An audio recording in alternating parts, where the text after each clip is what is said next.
a questão colocada, que é a seguinte: como conduzir um filho que não aceita, embora respeite, o Evangelho no lar?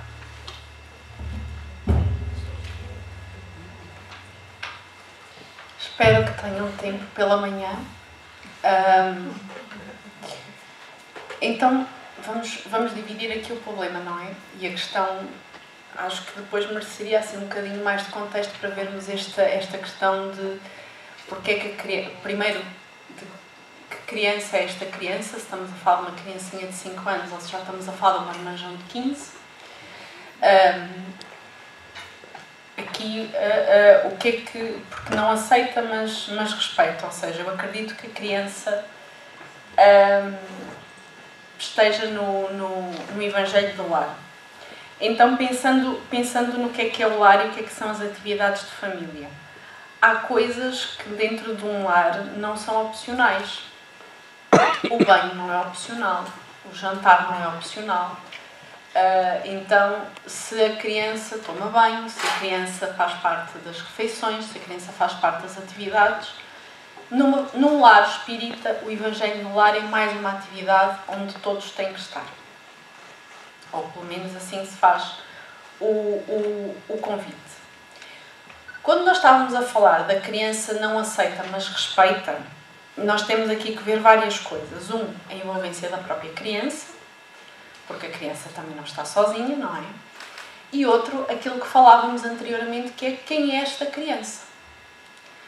Portanto, não nos vamos sentir frustrados se a criança não participa alegremente, se canta, tem felicidade. Podemos fazer o convite e adaptar o Evangelho no lar àquilo que é a criança, que é também uma recomendação daquilo que se faz na evangelização, que é, principalmente se são crianças muito pequeninas. Nós vamos abrir o Evangelho, o Evangelho segundo o Espiritismo, e a criança adormece, porque é uma linguagem muito complicada, às vezes até para nós é complicado.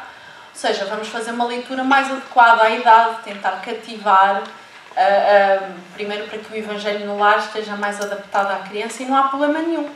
Porque qual é o objetivo do Evangelho no lar? Não é preparar uma tese de doutoramento, é termos um minuto para refletir aquilo que é Jesus dentro das nossas casas. E para fazê-lo há várias formas. E pode ser num texto muito simples, com uma música adequada à criança e cativá-la. Se mesmo assim nós vemos sempre que a criança está de mau humor, vamos entender porque é que ela se sente assim. Acho que conversar também é importante. Porque temos que entender que a criança, primeiro, não é um espírito jovem, e tudo aquilo pode-lhe trazer um grande embate àquilo que são as tendências dela e aquilo que são os amigos espirituais dela. Então, entender aqui um bocadinho, conversar com ela, porque é que ela sente aquilo, porque é que ela não quer estar. Acho que há aqui várias estratégias. Isto é uma questão que daria muito pano para mangas, seria uma palestra quase por si, mas convidá-la sempre. E mesmo sentindo que ela nunca vai aceitar e nunca está bem disposta, temos aqui uma ajudante muito boa. Vamos mantê-la lá, porque há sementes que demoram muito a germinar. E às vezes nós também não podemos ser jardineiros impacientes. Que é, vamos pondo a sementinha. A criança está a trombas, mas está lá. Então a gente vai pondo a água e adubo e devagarinho, porque não quer dizer que a criança se converta à doutrina espírita, mas há vários relatos na doutrina espírita, depois dessas crianças mais difíceis, que em adultos, em momento de maior embate, aquela semente está lá. Então, às vezes podemos não ver as flores naquele momento, mas às vezes no futuro elas aparecem. Falei muito, não falei? Pronto, vamos embora. Estou a ver muitas questões, estou a ficar muito nervosa. Já me estou a mexer na cadeira. Ainda não senti, não sabe nada. Eu estou a sentir muito.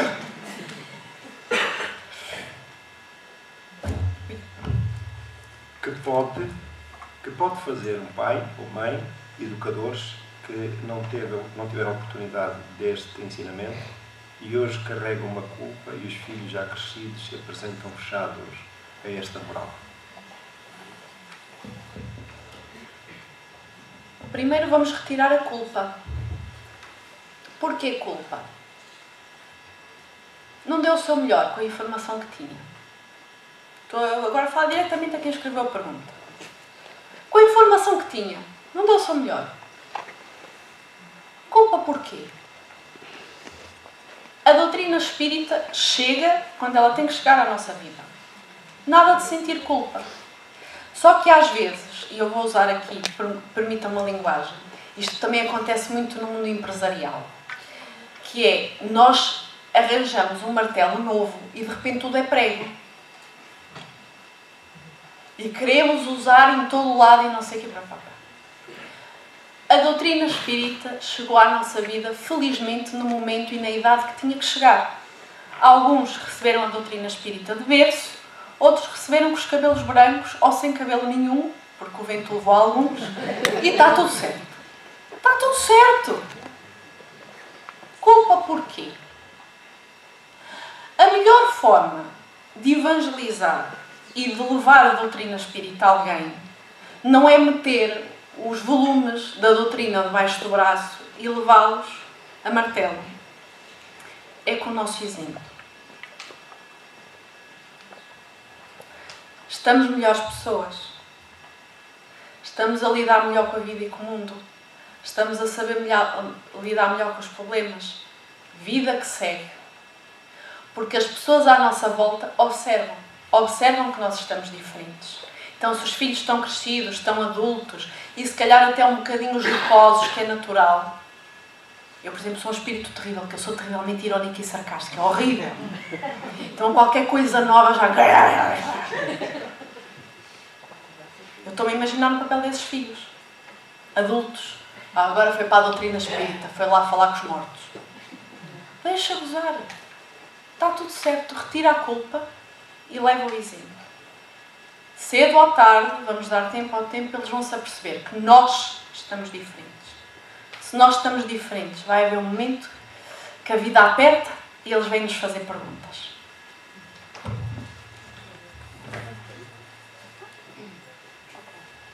Como podem os pais dar aquilo que não têm?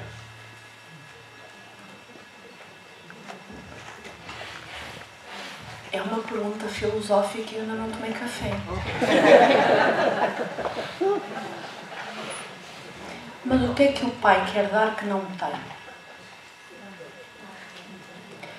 A única coisa que um pai precisa, um pai, uma mãe, quem esteja a fazer essas funções, de dar a uma criança, a um jovem, é amor.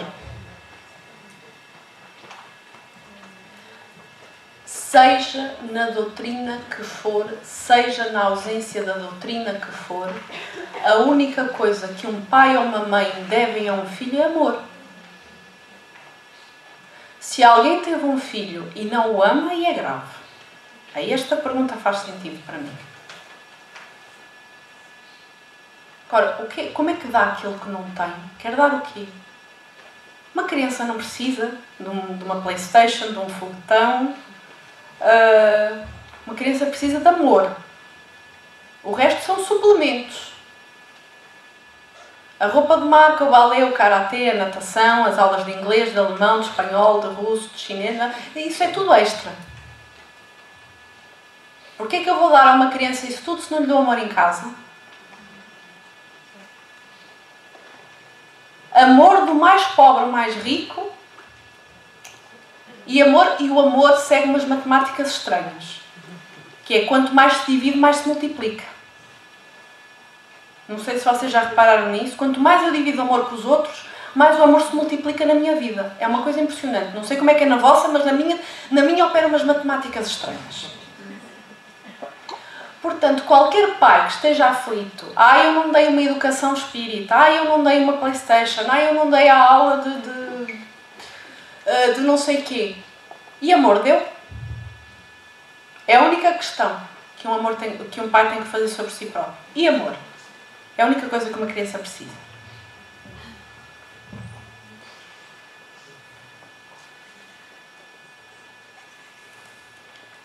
Como educadora, como atuar quando há dois irmãos de tenra idade, 4 e 7 anos, que estão sempre a provocar-se, irritar-se e desentender-se?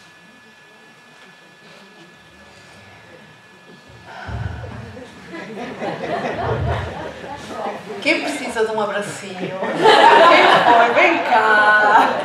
Eu dou um abraço! Quanto 4 e 7? Oh, juventude boa! Isso eu já deixo para a pedagogia material. E eu acredito aqui, não sei se o género das crianças são rapazes que às vezes são muito físicos, isto vê-se tendencialmente mais em rapazes que são muito físicos e picam e não sei o quê, e às vezes é tudo para chamar a atenção dos pais. Só que aí atenção.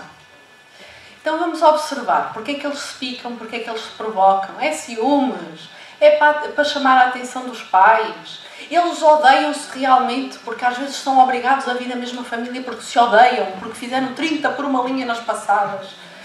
E agora o mundo espiritual disse, vocês vão entender-se. Então, vamos, aqui eu não vou me meter nas questões da pedagogia terrena, porque vou deixar isso a psicólogos e educadores que saberão muito mais como lidar nestas questões. Eu vou dar a resposta do ponto de vista espírita, que é sobre isso também que foi a palestra, que é, porquê é que eles se picam, porquê é que eles se provocam? É uma coisa natural da idade? É porque se odeiam? É para chamarem a atenção do pai? É ciúmes? Vamos fazer essa análise do ponto de vista espírita.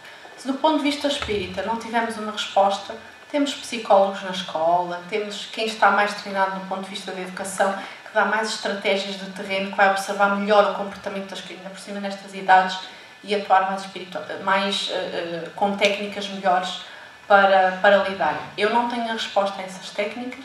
Do ponto de vista espírita, vamos analisar o porquê. Porquê é que estas crianças se provocam? Eu posso acrescentar, com a devida licença da Catarina, o seguinte. Não dispensarmos o acompanhamento de psicólogos e pedopsiquiatras nestas idades que são fundamentais, acompanhado com o trabalho que foi apresentado também e recomendando a evangelização não só dos pais, mas também das crianças. E dada a pergunta, a questão colocada, porque revela de facto bastante preocupação, há sacrifícios e sacrifícios. E este, sem dúvida, se imbuídos do melhor espírito de serviço ao favor dessa missão, como é a maternidade e a paternidade, exige um sacrifício muito grande, no sentido de os pais se entregarem a essa tarefa com regularidade, com empenho, no sentido de poderem, tanto quanto possível, imprimir desde cedo no caráter das crianças o conhecimento espiritual e do Evangelho segundo o Espiritismo. É uma terapia importante e que exige um esforço redobrado e requer sacrifícios redobrados, sem dúvida. Mas não dispensemos também o acompanhamento médico, que é fundamental.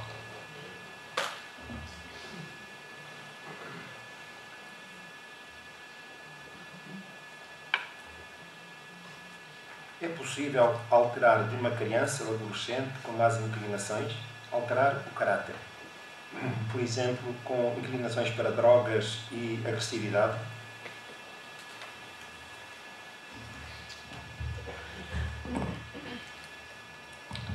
Então, alterar aqui é uma questão grave e uma questão séria. Quando nós estamos a falar de educação, nós não estamos a falar de fazer as pessoas à nossa imagem e semelhança, não é? Cada um vem com um caráter, com uma personalidade e com um conjunto de más tendências. Aqui, em vez de alterar, vamos falar o educar e o orientar. Se há uma agressividade muito grande, acho que aqui é questionarmos o porquê. Então aqui a recomendação eu vou dividir, mas muito semelhante à outra pergunta, que é começarmos do porquê, porque é que a criança tem esta agressividade, tem esta revolta, tem esta manifestação mais violenta face ao mundo, o que é que está a acontecer, sendo que a adolescência é um período muito conflituoso, porque está a personalidade realmente a aflorar. Então entender o porquê. O porquê é alguma coisa que a gente consiga mudar em casa, precisamos de um pedopsiquiatra, pode ser útil neste sentido. É uma questão que, por exemplo, às vezes um desporto, porque às vezes há muita energia e também muito hormônio ao pulo, muita coisa. Às vezes um desporto, uma outra atividade que canaliza aquela energia para noutra direção também pode ajudar, e aqui um pedopsiquiatra pode ser muito, muito importante. Evangelho no lar e centro espírita, porque se há agressividade também pode estar a haver ali às vezes uma envolvência que não é a mais feliz e começamos a tratar. E o mesmo em relação aos vícios. Porquê que uma criança, um jovem precisa de um vício? É pela influência? É porque quer fazer parte dos amigos? Ou porque é que a criança quer fugir da realidade? Porque um vício é uma fuga à realidade. O que é que está aqui a acontecer? Eu aconselho aqui não só esta atuação do ponto de vista mais de entender o porquê e de dar uma ajuda do ponto de vista espiritual, mas acho que aqui uma consulta de entender com a criança de onde é que isto vem e um pedopsiquiatra podiam ser um bocadinho mais úteis, sendo que, enquanto pais, o nosso papel é sempre orientar para as consequências, porque impedir, principalmente nestas idades já não se impede nada, ou seja, trancar a criança num quarto não vai resolver coisa nenhuma, é orientar quais são as consequências destes caminhos que ela está a manifestar que quer seguir.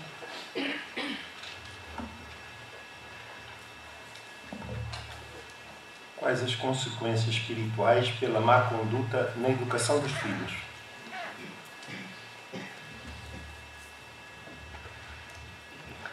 Vai ter que corrigir, não é?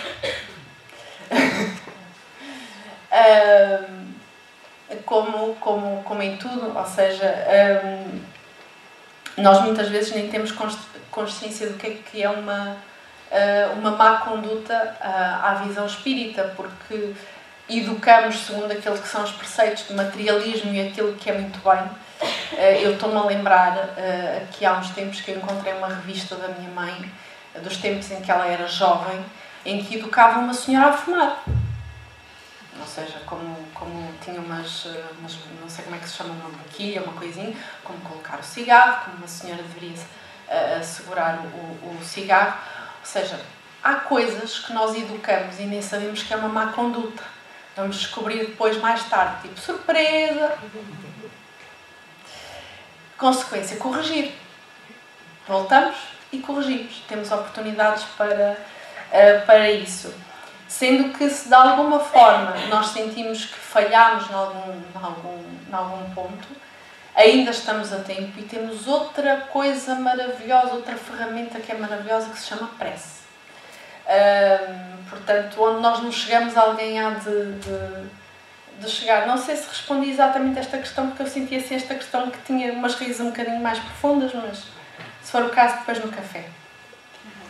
Quais as consequências espirituais pela má conduta na educação dos filhos? Não é? Pronto, as consequências espirituais é sermos convidados a refletir sobre onde é que falhamos, o que é que podemos fazer diferente e preparar-nos para uma nova oportunidade para corrigir aquilo que nós não soubemos orientar.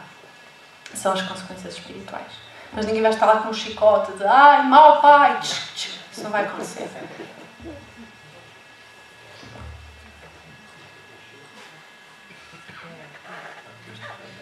Agora é isto. O que poderá acontecer com aqueles filhos que são abandonados e não amados? Filhos abandonados em que sentido? Foram dados para a adoção, que pode ser às vezes um ato de amor profundo, ou abandonados porque os temos no lar com um telemóvel topo de gama, com acesso à internet de fibra, com um computador topo de gama, inscritos em 1000 atividades e não fazemos a menor ideia qual é o nome dos amigos dos nossos filhos. O que é abandonado aqui? É abandonado porque eu tive um filho e, tendo noção da minha condição e da minha situação, o melhor que eu pude fazer foi dá-lo a alguém a cuidar melhor. E são situações dolorosíssimas. Ou abandonado porque tendo o meu filho dentro de casa eu não faço a menor ideia quem ele é.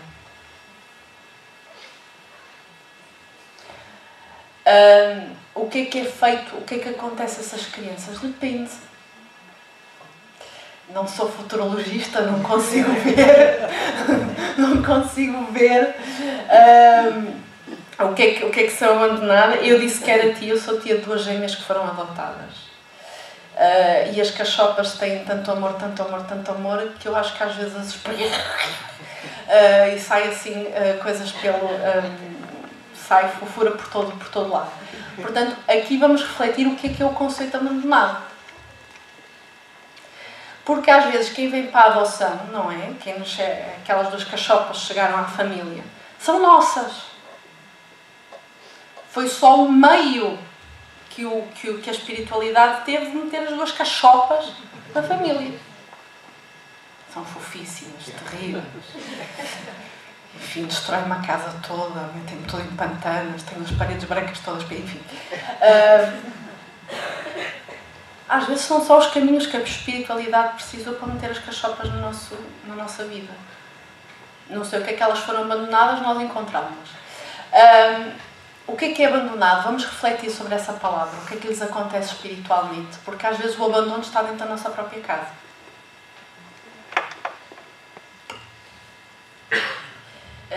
Como não amar? Temos mais perguntas? Ai, graças a Deus, passou. Minha frase... Ai, não, para afinal há mais uma.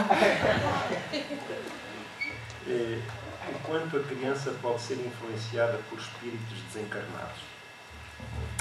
Muitíssimo. Vamos ler na literatura. Às vezes a criança já está na barriga da mãe, já está o espírito ao lado, à espera do seu terror. Assim que tu pariste, tu vais pagá-las. Porque às vezes já vem este acompanhamento do desencarnado, já vem, ou seja, a criatura já está a encarnar e já está ali uma multidão deles à espera. Portanto, o quanto pode influenciar muitíssimo.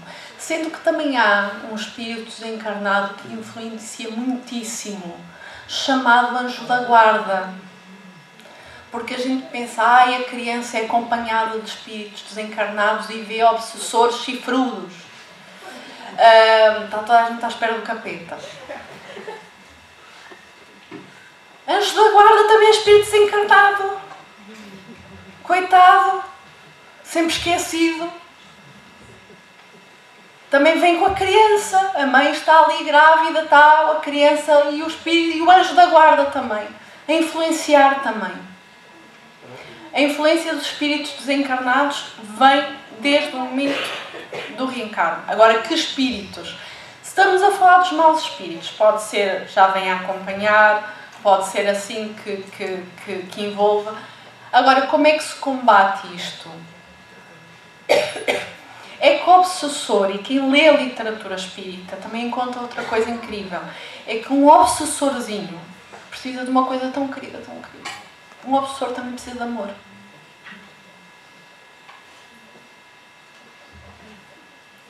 Lamento informar, um obsessor precisa de muito amor. Porque não é com sai daqui, Satanás, que a gente resolve o problema. Porque quem tem um obsessor significa que aquela criatura ama muito. E foi traída em algum momento da sua jornada. Então, como é que se resolve os problemas das más influências que acompanham as crianças e os adultos e os menos jovens? Com amor, com prece, com o Evangelho no lar. Porque esta ligação está desde o início. Não sei se respondi, posso me ir embora?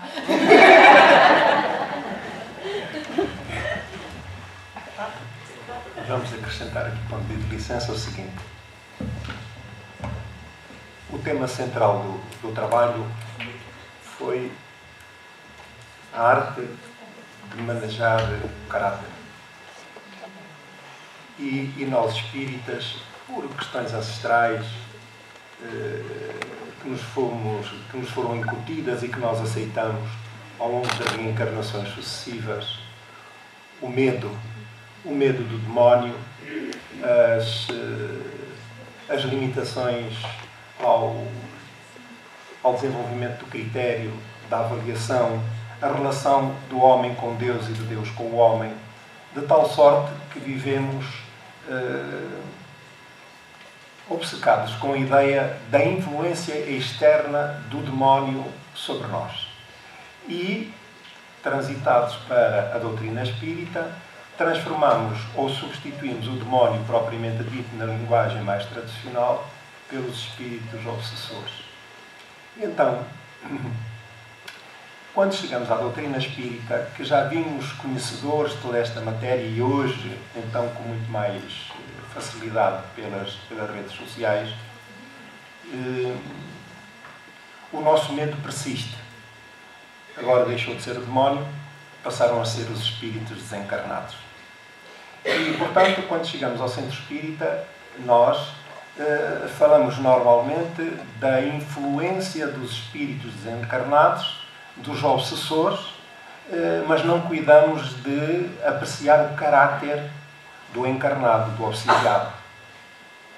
E raramente ou nunca ouvimos dizer: olha, eu estou bastante perturbado e estou a obsidiar outro espírito, eu sou um obsessor. São sempre os outros que têm a culpa nas nossas relações, se alguma coisa nos corre mal. Então, a visão do trabalho aqui apresentado, a arte de manejar o caráter, vai nesse sentido. É do cuidado que devemos depositar, do acompanhamento das crianças e, no que diz respeito a nós mesmos também, avaliar aquilo que é o nosso património moral e espiritual. Porque é isso que está na base das relações e das influências negativas. E muitas vezes o obsessor não está desencarnado, está encarnado connosco, vive dentro do próprio lar. E pode ser a nossa mãe e pode ser o nosso pai, não sob o ponto de vista espiritual, mas pelos hábitos e os excessos com que rodeiam os seus filhos, por excesso de proteção, por falta de zelo e de cuidado na sua educação, na sua instrução, nos cuidados básicos de saúde e por aí adiante. Estão-me a compreender? Então, o obsessor está muitas vezes ao nosso lado, ao lado das crianças, e porque não cuidamos de avaliar o nosso caráter e aquilo que é a linha condutora da educação da família na visão espírita. Estamos a falar para espíritas. Portanto, a nossa preocupação deve ser o que devo fazer, de facto, para alterar a linha condutora da educação, da visão da vida e da educação, dentro do próprio lar. E investir, como se disse anteriormente, com sacrifício, nesse mistério.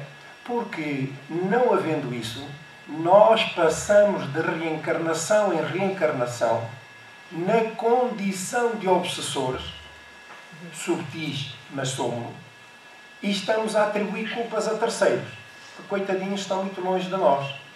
Portanto, nem é preciso avançar muito no trabalho apresentado, porque o tema é bastante elucidativo, a arte de manejar o caráter. Ora, o que está subjacente é exatamente essa tarefa e esse dever que nos é imposto, não só relativamente aos nossos filhos, aos nossos educandos, mas a nós mesmos também. Exatamente para construirmos um mundo novo, uma visão nova da vida e, ao mesmo tempo, haver uma mudança, não só no comportamento próprio dos pais, mas também a influência que isso terá nos filhos. É isto. E a ideia do obsessor, entendamos melhor, do demónio, deixa de fazer sentido porque, afinal de contas, dá-nos jeito essa muleta.